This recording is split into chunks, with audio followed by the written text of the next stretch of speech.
Music by Ram Adesh Kushwaha.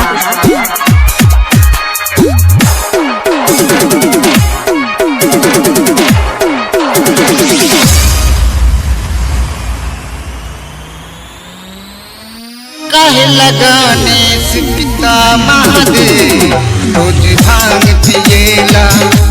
काहे लगाने से पिता महादेव रोज भांग पिएला। पिएला जब गाजा टूटेला मन राजा न तनिको बात बुझेला, न तनिको बात बुझेला। काहे लगाने से पिता महादेव रोज भांग पिएला। काहे लगाने से पिता महादेव रोज भांग पिएला। पिएला जब गाजा टूटेला मन राजा न तनिको नीक लगेला, न तनिको नीक लगेला। काहे लगाने से पिता महादेव रोज भांग पिएला। काहे लगाने से पिता महादेव रोज भांग पिएला।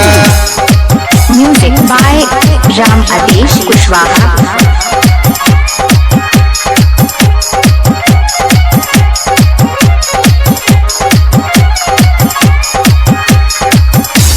काहे लगाने से पिता महादेव रोज भांग पिएला।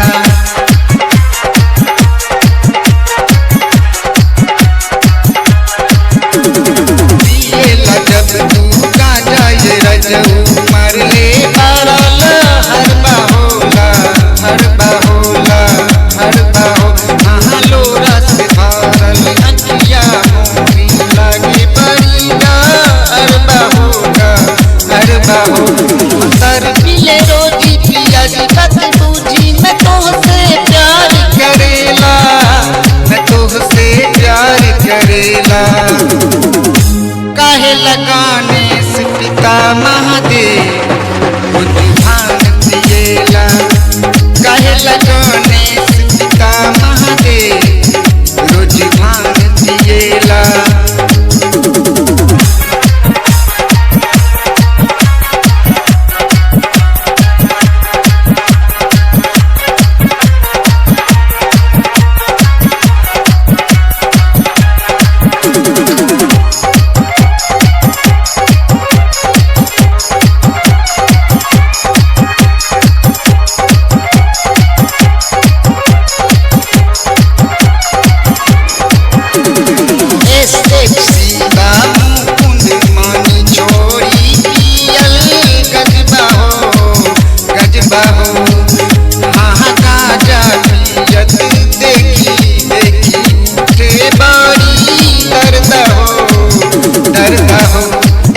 जब गाजा टूटेला मन राजा मैं तोहसे प्यार करेला, मैं तोहसे प्यार करेला। काहे लगाने से पिता महादेव रोज भांग पिएला। काहे लगाने से पिता महादेव रोज भांग पिएला। पिएला जब गाजा टूटेला मन राजा न तनिको बात बुझेला, न तनिको नीक लगेला। काहे लगाने से पिता महादेव रोज भांग पिएला। काहे लगाने से पिता महादेव रोज भांग पिएला। WhatsApp number 9801751005 बिरगंज परसा नेपाल।